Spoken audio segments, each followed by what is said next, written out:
Oui, bonsoir. Bon, aujourd'hui, à cause de la température, on se retrouve en présence de moi et mon mari. Nous sommes deux. Mais dans la parole, il est dit que quand nous sommes deux ou trois qui prions à son nom, Seigneur, tu es au milieu de nous. Alors, nous commençons. Nous avons vu dans la première partie comment un soldat, comment nous étions créés, corps, âme et esprit. Dans la partie 2, nous avons vu c'est quoi les armes spirituelles et comment s'en servir. Maintenant aussi, il faut être armé en tant que soldat pour le Seigneur. Il faut être armé à la pensée de souffrir. Parce que c'est sûr que quand on va à la guerre, il faut s'attendre à être blessé à quelque part. Il faut s'attendre à souffrir. Tout serviteur de Dieu doit être disposé à souffrir. Ainsi donc, Christ ayant souffert dans la chair, vous aussi armez-vous de la même pensée. Car celui qui a souffert dans la chair en a fini avec le péché, dans 1 Pierre 4:1. Nous allons aller voir dans 2 Timothée 2, les versets 3 à 7. 2 Timothée 2, versets 3 à 7. Je vais les lire. Souffre avec moi comme un bon soldat de Jésus-Christ. Il n'est pas de soldat qui s'embarrasse des affaires de la vie s'il veut plaire à celui qui l'a enrôlé. Et l'athlète n'est pas couronné s'il n'a pas combattu suivant les règles. Il faut que le laboureur travaille avant de recueillir les fruits. Comprends ce que je dis, car le Seigneur te donnera de l'intelligence en toutes choses. Alors, notre attitude juste à l'égard de la souffrance est une partie de l'armure de tout serviteur de Dieu. Dieu n'exempte pas ses enfants de l'épreuve et du châtiment. Ils sont nécessaires pour nous amener à une maturité. La souffrance choisie délibérément par ceux de ses enfants qui ont le désir ardent d'être entièrement à son service. Ce qui veut dire, quand on s'enrôle, on prend pour acquis que oui, il va y avoir des épreuves, oui, il va y avoir de la souffrance, et que nous sommes prêts, quand nous sommes enrôlés, que nous sommes prêts à accepter cela aussi, comme Christ a accepté. À être disposé à souffrir suppose un choix volontaire. Il faut le décider aussi. Il y a un chemin de souffrance pour les intérêts de Christ. Que nous avons en cœur d'endurer l'affliction pour sa cause. Il n'est pas question ici de la somme d'épreuves que nous serons appelés à traverser, mais de notre attitude à leur égard. C'est comment on les prend, ces épreuves-là. Est-ce qu'on les prend comme une défaite? Est-ce qu'on les prend comme un gros fardeau et qu'on ne sera jamais capable de s'en sortir? Ou qu'on décide d'arrêter puis on se décourage? C'est ça, c'est notre réaction face aux épreuves, face aux souffrances de la vie que nous vivons, qui va déterminer qui nous sommes en tant que soldats. Nous l'acceptons comme une chose normale. Toutes les fois que l'épreuve se présente à nous, nous continuons tout droit notre route. Même si ça ne va pas comme on voudrait, même si on y va avec les pleurs, oui, des fois on en arrive là, mais des fois on en a besoin, il faut arriver là justement pour comprendre certaines choses que Dieu veut nous faire comprendre à travers cela. Et si on regarde la vie de Jésus, il a appris à travers ses souffrances, fait qu'il peut nous comprendre aussi quand nous passons à travers une épreuve. Il est avec nous. Ne l'oubliez pas qu'on n'est pas tout seul dans cette épreuve-là. Dieu est là pour nous supporter puis va nous donner des moyens de nous en sortir. Et si on regarde dans Hébreux 12, 1, 2,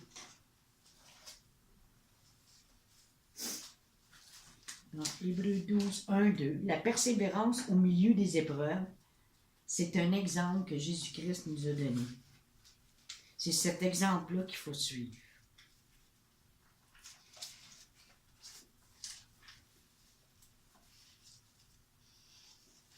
Hébreux 12, 1, 2. Nous donc aussi, puisque nous sommes environnés d'une si grande nuée de témoins, rejetons tout fardeau et le péché qui nous enveloppe si facilement, et courons avec persévérance dans la carrière qui nous est offerte, qui nous est ouverte. Ayant les regards sur Jésus, le chef et le consommateur de la foi, qui, en vue de la joie qui lui était réservée, a souffert la croix, méprisé l'ignominie et s'est assis à la droite du trône de Dieu. C'est certain que pour lui, il a vaincu le monde. Il veut nous rassurer là-dessus, que le combat a déjà été mené. Et que nous, notre combat, on n'est pas seul non plus. Il est avec nous et nous passons au travers parce que nous avons les yeux fixés sur Christ. En ayant les yeux fixés sur Christ, à ce moment-là, on y va pour la gloire de Dieu. On y va pour la gloire à venir aussi, d'avoir combattu le bon combat jusqu'au bout. Et en acceptant les épreuves. Parce que les épreuves nous font grandir, nous amènent à une maturité en Christ. Et on est capable comment je pourrais dire, à force de comprendre le pourquoi la souffrance, nous l'avons, pourquoi nous vivons telle et telle chose. Eh bien, quand nous le comprenons, mais nous savons que nous pouvons nous réjouir. Parce que à chaque épreuve que nous passons et que nous traversons, c'est avec joie qu'on la termine. Parce que nous disons, merci Seigneur de m'avoir fait passer à travers cette épreuve. Ça m'a fait grandir, j'ai vu telle et telle chose dans ma vie, j'ai corrigé telle et telle chose. C'est toujours pour notre bien. C'est jamais pour le mal, en fin de compte. Il faut apprécier la valeur de la souffrance. Il y a certains chrétiens endurent la souffrance, mais n'en apprécient pas la valeur. Ils la traversent sans gratitude envers le Seigneur, soupirant uniquement pour en être délivrés. Il y en a qui vont dire, « Ah non, Seigneur, moi je ne veux pas aller là, je ne veux pas aller là, je ne veux pas vivre ça. Seigneur, délivre-moi de cette épreuve, éloigne de moi tout ça. » Mais dans le fond, c'est pas ça que Dieu veut. Dieu veut t'aider à la traverser. C'est comme traverser le Jourdain d'un bord à l'autre. Il veut que tu traverses avec lui, que tu lui fasses confiance. Parce qu'il y a quelque chose, une récompense au bout. Il n'accepte pas l'affliction dans son cœur. Il faut l'accepter, ça, parce que c'est ça qui le fait grandir. La considérant comme quelque chose de pénible, qu'ils doivent subir.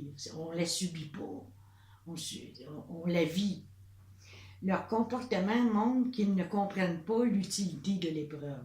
Et tant et aussi longtemps qu'on n'a pas saisi ça, que l'épreuve nous amène à une autre dimension, alors là, rien ne nous découragera si nous comprenons la signification de la souffrance. Nous défierons les circonstances, les infirmités physiques. Pourquoi on voit des gens qui n'ont pas de bras et font plein de choses? Ils ne se sont pas arrêtés à leur infirmité, ils sont allés au-delà d'eux-mêmes, ils sont allés explorer d'autres dimensions qu'ils ne possédaient pas. C'est la même chose pour nous en tant que soldats de Christ. C'est que, oui, nous avons nos bras, nous avons nos mains, on est chanceux, nous on est debout, moi je suis chanceux, je suis debout. Avant je ne l'étais pas, avant j'étais en chaise roulante, maintenant je suis debout. Je suis contente, Dieu m'utilise avec mes mains, ma bouche, mes oreilles. Il y en a qui n'ont même pas le corps de ce que nous avons, puis ils sont capables d'aller au-delà de ça et de faire plus que nous qui avons tout. Et on doit supporter la souffrance avec joie aussi. C'est ça qui est le plus dur. Et pour cela, il faut être bien armé. C'est certain que des fois, tu n'as pas le goût d'être dans la joie quand tu subis des épreuves, puis que tu souffres et que ça fait mal. Quand tu as reçu un coup d'épée dans le côté, puis un autre dans le dos, et des fois, tu n'as pas le sourire étampé sur ton visage. Mais le Seigneur, il dit, ne crains pas ce que tu vas souffrir. Voici, le diable jettera quelques-uns de vous en prison, afin que vous soyez éprouvés. Et vous aurez une tribulation de 10 jours. Soyez fidèles jusqu'à la mort et je te donnerai la couronne de vie. C'est sûr qu'on sépare au lit dans l'armée pour avoir, juste pour avoir la récompense au bout de la ligne. On s'est engagé pour aller sauver des âmes. Mais aussi, on a une récompense, puis c'est pas à négliger non plus. Notre part est de faire confiance en Dieu et, s'il l'exige, de souffrir jusqu'à la mort. La sienne est de nous garder de ce qui dépasserait les forces qu'il juge bon de nous accorder. Dieu a besoin de serviteurs qui veulent travailler avec lui et qui n'hésiteront pas à renoncer à tout, même à leur vie, pour atteindre ce but. Tu sais, il y a des fois, il y en a qui vont avoir des limites, ils vont se mettre des limites. Moi, je suis capable d'aller jusque-là. Mais de là à aller jusqu'à mourir, il y en a qui vont dire non, qui ne sont pas prêts. Mais il faut aller jusque-là. Il faut aller jusque-là pour la cause. Ils l'ont vaincu à cause du sang de l'agneau et à cause de la parole de leur témoignage. Ils n'ont pas aimé leur vie jusqu'à craindre la mort. Dans Apocalypse 12, 11. Pourquoi qu'on voit des gens qui sont persécutés, hein, qui ont la gorge tachée, puis ça, puis ça loue, ils louent le Seigneur. Il y avait un cas comme ça où une famille complète a été enterrée vivant. Hein? Les enfants ont été enterrés en premier, puis les parents louaient le Seigneur. Ça prend une grâce.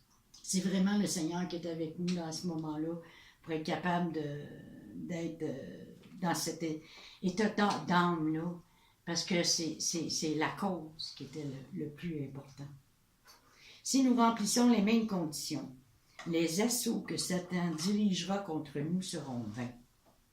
Il est incapable de vaincre quiconque est prêt à perdre sa propre vie. Il ne peut rien faire, il ne peut plus rien faire. Il y a une limite dans notre souffrance. Puisse-t-il ne point y en avoir à notre détermination de souffrir. Parce que s'il en existe une, tôt ou tard, Satan nous éliminera du combat. Il faut aller jusqu'au bout dans le combat. Ça ne veut pas dire nécessairement que c'est là où on va aller. Mais il y a possibilité que ça y aille jusqu'à la mort, parce que dans chaque combat, si on regarde dans l'armée terrestre, les gens qui vont au combat, on ne sait pas s'ils vont revenir en vie ou non, ou comment ils vont revenir, mais c'est un peu la même chose dans le spirituel aussi. Et cela de la part de Dieu, car il vous a été fait grâce par rapport à Christ, non seulement de croire en lui, mais encore de souffrir pour lui, en soutenant le même combat que vous m'avez vu soutenir, et que vous apprenez maintenant que je soutiens. Ça, c'est Paul dans Philippiens 1, 29 à 30 qui dit cela. Fait que lui aussi a connu la souffrance. Lui aussi a eu des coups de fouet. Hein, il était emprisonné. Ça ne veut pas dire qu'on va être exempt de ça, nous, parce qu'on est dans un accident, là. Non, non, non. On peut aussi vivre ces choses-là. Aussi, nous glorifions-nous de vous dans les églises de Dieu à cause de votre persévérance et de votre foi au milieu de toutes vos persécutions et des tribulations que vous avez à supporter. C'est une preuve du juste jugement de Dieu pour que vous soyez jugés dignes du royaume de Dieu pour lequel vous souffrez. Dans 2 Timothée 4, 5. On va aller voir dans 1 Pierre 4, 12 à 16. 1 Pierre 4, 12 à 16.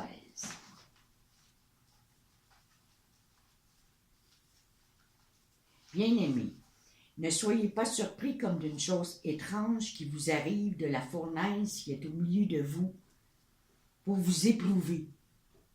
Réjouissez-vous au contraire de la part que vous avez aux souffrances de Christ, afin que vous soyez aussi dans la joie et dans l'allégresse lorsque sa gloire apparaîtra. Si vous êtes outragés pour le nom de Christ, vous êtes heureux, parce que l'Esprit de gloire, l'Esprit de Dieu repose en vous. que nul de vous, en effet, ne souffre comme meurtrier ou voleur ou malfaiteur ou comme s'ingérant dans les affaires d'autrui. C'est sûr que là, si vous faites ça, attendez-vous à avoir des coups. Mais si quelqu'un souffre comme chrétien, qu'il n'en ait point honte, et que plutôt il glorifie Dieu à cause de ce nom. Car c'est le moment où le jugement va commencer par la maison de Dieu. Or, si c'est par nous qu'il commence, quelle sera la fin pour ceux qui n'obéissent pas à l'évangile de Dieu? Et si le juste se sauve avec peine, que deviendront l'impie et le pécheur? Ainsi que ceux qui souffrent selon la volonté de Dieu remettent leurs âmes au fidèle Créateur en faisant ce qui est bien. La souffrance, c'est la porte du brisement. C'est une porte d'entrée dans l'obéissance. Il faut apprendre à obéir à l'Esprit de Dieu quand notre chair est brisée. Christ paraît. C'est comme ça. Plus on va être brisé, plus Christ va paraître. Nous allons voir dans 2 Corinthiens 4.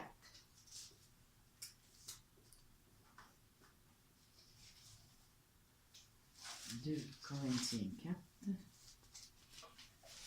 versets 6 à 12 et 16 à 18.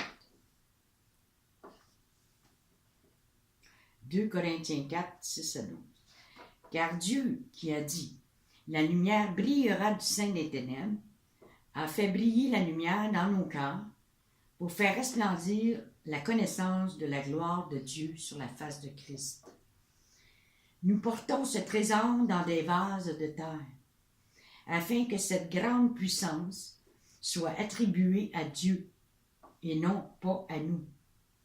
Nous sommes pressés de toute manière, mais non réduits à l'extrémité, dans la détresse, mais non dans le désespoir, persécutés, mais non abandonnés, abattus, mais non perdus, portant toujours avec nous dans notre corps la mort de Jésus, afin que la vie de Jésus soit aussi manifestée dans notre corps. Car nous qui vivons, nous sommes sans cesse livrés à la mort, à cause de Jésus, afin que la vie de Jésus soit aussi manifestée dans notre chair mortelle. Ainsi, la mort agit en nous et la vie agit en vous. Et le verset 16 à 18, c'est pourquoi nous ne perdons pas courage. Et lors même que notre âme extérieure se détruit, notre âme intérieure se renouvelle de jour en jour. Car nos légères afflictions du moment présent produisent pour nous, au-delà de toute mesure, un poids éternel de gloire. Parce que nous regardons non point aux choses visibles, mais à celles qui sont invisibles. Car les choses visibles sont passagères et les invisibles sont éternelles. Il faut garder nos pensées et nos yeux sur Jésus-Christ. C'est ça, je dirais, la clé. L'ennemi n'a aucune puissance de rentrer dans le chemin de la victoire. Prenez l'exemple de Moïse qui a ouvert la mer pour faire passer le peuple. Mais lorsque l'ennemi a passé la mer, elle s'est refermée sur eux. L'ennemi sème une pensée dans notre pensée et regarde de l'extérieur ce que l'on va faire avec cela. La gardons-nous, cette pensée, ou la mettons-nous au pied de la croix? Dieu nous a appelés à vivre dans la liberté.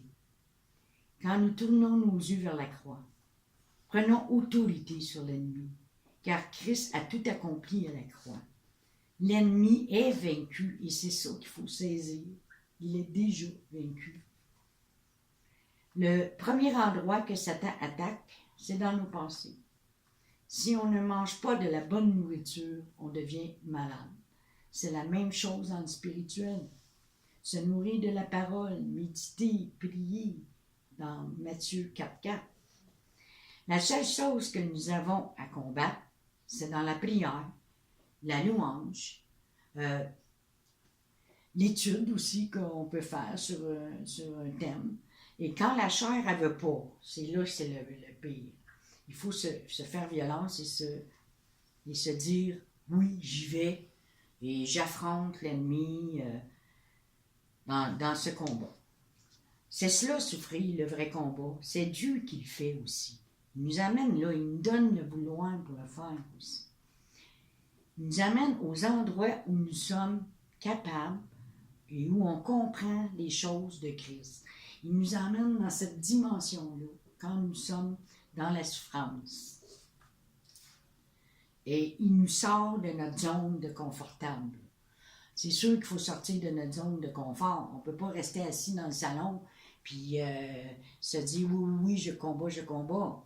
Non, non, il faut se lever, se préparer, marcher et avancer. Il faut agir. Il faut sortir de notre zone de confort, nous retrousser nos manches, puis passer à l'action. Le plan de Satan, c'est de nous voir défaits. Mais il n'a pas de pouvoir sur nous. C'est nous qui devons l'écraser sous nos pieds. Parce que Dieu l'a mis sous nos pieds. Puis il faut lui montrer qu'il est sous nos pieds. Il dit aux Juifs qui avaient cru en lui, si vous demeurez dans ma parole, vous êtes vraiment mes disciples. Vous connaîtrez la vérité et la vérité vous affranchira. Dans Jean 8, 31, 32.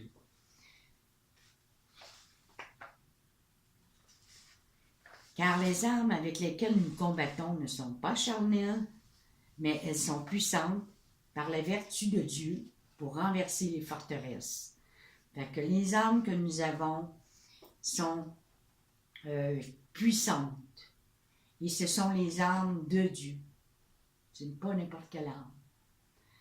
Et comment il faisait David pour préserver ses pensées? Parce qu'il savait, lui, que la première chose que l'ennemi attaquait, c'était ses pensées. La première chose qu'il faisait, c'est dit, je ne mettrai rien de mauvais devant mes yeux. Dans Psaume 101:3. Il faut garder les pensées de Dieu et mettre à la poubelle ceux de Satan. Ce qui nous permet d'être dans la présence de Dieu. Il faut faire le ménage chaque jour, parce que chaque jour, il y a des pensées qui nous traversent, des milliers de pensées qui nous traversent l'esprit, puis il faut les filtrer. Le deuxième point qu'il faisait, c'est « Reçois favorablement les paroles de ma bouche et les sentiments de mon cœur » dans Psaume 19:15. Restez toujours dans la présence de Dieu et réjouissez-vous toujours dans le Seigneur. Et la troisième chose, parce que quand on regardait Psaume, quand il chantait, puis il jouait, il faisait le tour de la salle, il dansait, il était vraiment exalté. Mais il faut qu'on soit comme ça. Il était dans la joie, même s'il y avait beaucoup de tourments, même s'il y avait beaucoup de tempêtes autour de lui. David louait le Seigneur dans la joie et l'allégresse. Et le troisième point, c'est l'Éternel est ma lumière et mon salut. De qui aurais-je crainte? L'Éternel est le soutien de ma vie. De qui aurais-je peur? Dans Psaume 27:1. Donc, il n'avait même pas de crainte, David. Il faisait confiance en Dieu. Et c'était vraiment... Sa vie était en toute confiance en l'Éternel. Et c'est ce qu'il faut faire, nous, la même chose. Fait que nous n'avons pas n'importe qui avec nous dans le combat, dans nos épreuves, dans ce que nous vivons chaque jour. Je ne dis pas qu'à chaque jour on a des épreuves, mais je dis qu'il y a des choses à traverser chaque jour. Puis c'est ce qu'il faut voir. Il faut voir aussi c'est quoi qu'on peut corriger de nous-mêmes et demander au Seigneur de nous aider dans l'épreuve aussi à traverser. Des choses qu'on peut faire nous-mêmes. Alors, je vous exhorte à vous réjouir dans les épreuves parce que c'est ça qui va vous amener à une foi inébranlable et c'est ça qui va vous amener à aimer les autres aussi parce que l'épreuve ne sera plus une crainte pour vous et que vous allez vivre avec l'amour de Dieu en vous et les moyens, à force d'être dans l'épreuve, dans les épreuves, vous allez être capable d'être plus fort, plus combattant, et puis vous ne craindrez plus rien comme David. Merci. Soyez tous bénis.